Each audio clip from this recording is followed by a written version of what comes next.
Mike and I don't have a perfect marriage. He's not a perfect husband, and I'm not a perfect wife.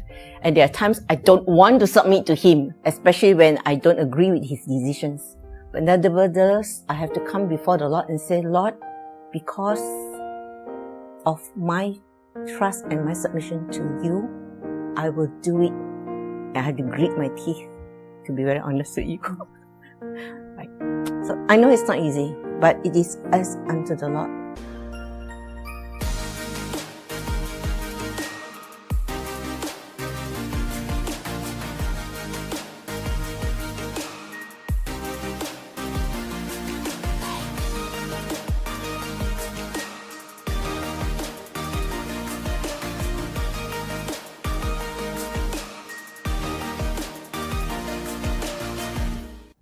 Hi everyone, my name is Jared and glad to see all of you again. Even though I'm a man, even though I'm husband to my wife, I can see that being a wife is not easy. Some of you might need to go out to work, some of you might need to go back home and do house chores, take care of the family. So I want to take this chance to appreciate all the wives out there for what you have done for your family. For today's session, we are glad to invite the wife of our previous speaker, Judy, to be with us to share with us some insights from the wife perspective. Let's welcome Judy.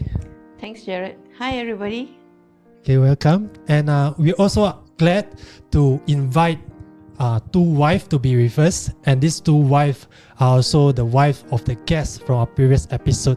So they also share with us their struggles and the challenges as being a wife, and they will ask Judy, our speaker, to answer some of their questions. And some of the questions maybe is some of you might be facing. So let's hear from them. Let's ask them to have some short introduction of themselves.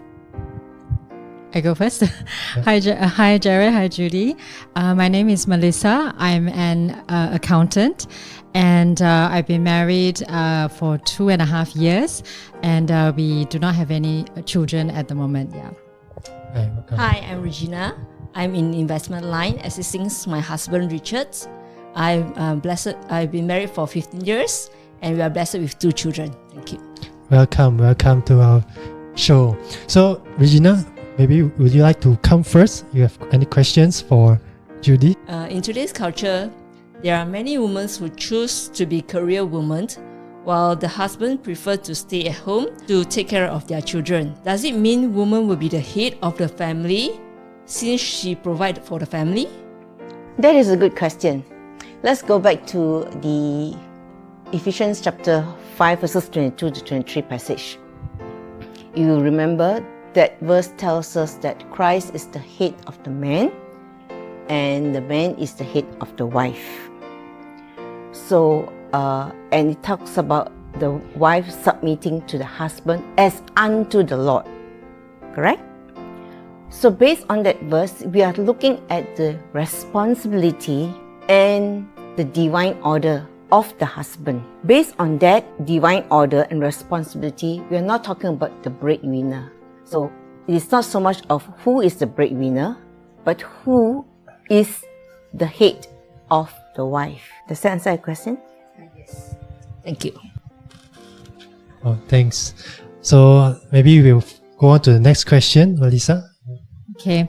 My question is related to what Michael shared in his talk, which is we often, he mentioned about the husband and the wife complementing each other. So we often hear couples comment that they don't complement each other. Couples use irreconcilable differences as a reason for divorce. Even for Christian couples, some feel that they don't complement each other too. And basically they function by doing their own things. It is as if complementing each other is something not important to pursue at all. So how should we reflect on these comments in light of what Michael has shared in his message, God's Design for Marriage? Going back to to Mike's message, God's design for marriage, he wasn't able to touch on the purpose of the marriage. So when we look at the purpose of the marriage, I think we need to remember 3 M's. First is mirroring God's image. Then we talk about mutually completing one another, and we're talking about multiplying a legacy. So based on that, what is our understanding of a Christian marriage? If the Christian marriage is about a self-centered marriage, it's all about me. It's about my happiness, it's about my values, it's about what I want, it's about you pleasing me. And it's very self-focused. Whereas if you recall in the other interview with the husbands, might talk about this Christ-centered marriage. So in the Christ-centered marriage, it's about mirroring God's image, it's about glorifying God, and it is other focus. Okay, in other words, focusing on the spouse. So if I'm focusing on my spouse, I'm mirroring God's image to glorify Him, then I won't be focused on myself. And so that's where irreconcilable differences would be out of the question, because we are actually learning to complement one another. Yeah, that's very true. That as we focus on God's design, we won't focus on what we want and what, our own focus, what we wanted to become, but what God wants us to do. Yeah, and I think the other aspect of God's purpose for marriage, remember, with God's purpose, there is also an enemy that we have. Satan is always trying to challenge God. Okay? Yep, indeed. There's this spiritual warfare. Yes. Yeah. All right, so let's continue with the next question. Can a married couple divorce if one of the partners commit adultery or is abusive? Okay, that is a question I think many Christian counselors have been trying to think through for a long time. All right. So if we look at the Bible specifies 2 areas of divorce. One is adultery, and actually the other one is abandonment. In the area of adultery, if you go back to the Matthew message, where I think Matthew 5:19, the Lord Jesus Christ said, divorce is permitted because of our hardness of heart.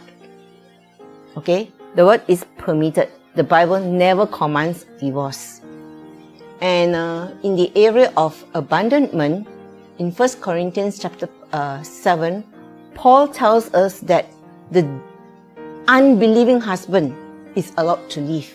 He never talks about the believing spouse leaving. Alright? As for the word abuse, the Bible is silent about abuse. Okay? However, we know that abuse is not godly. Alright? And if we talk about a Christian marriage, it is supposed to be a godly marriage that is supposed to mirror Christ's image. If that is the case, has Christ ever abused His church? No, right? So, abuse is something that we have to deal with, and even in the civil law, it is morally wrong. Nobody should allow abuse to anybody, not just in the marriage. So based on that, we have to look at the situation, and we need to work with the couple in this area of abuse and what he needs to do about why is he abusive towards the wife. Okay, but the Bible does not mention abuse as a reason for divorce. Okay. However, I personally would say that if there is an abuse situation, the couple really needs help, and the people who are being abused needs to be protected. That's very important. Alright? Then we will deal with the person who is abusive. Yeah, indeed, it's very important that somebody that is abused in the family needs to get help somewhere, maybe in the church, through pastors and some elders that you trust, right? Don't keep it just by yourself. Yes. Maybe Melissa, you want to go next? I mean, even from Regina's question, the reality is, I think that we are living in a broken world, and there are marriages which are difficult. So probably like a follow-up, not relating to divorce, but more like I think there are situations where when we're talking about submission, a wife's submission to her husband, I think there are circumstances where the wife finds it difficult, maybe because the husband has failed to be the head of the family, or may even not be making wise decisions for the family. So how can a wife submit to her husband in that circumstance? That is a question that many of us have been struggling with for a very long time.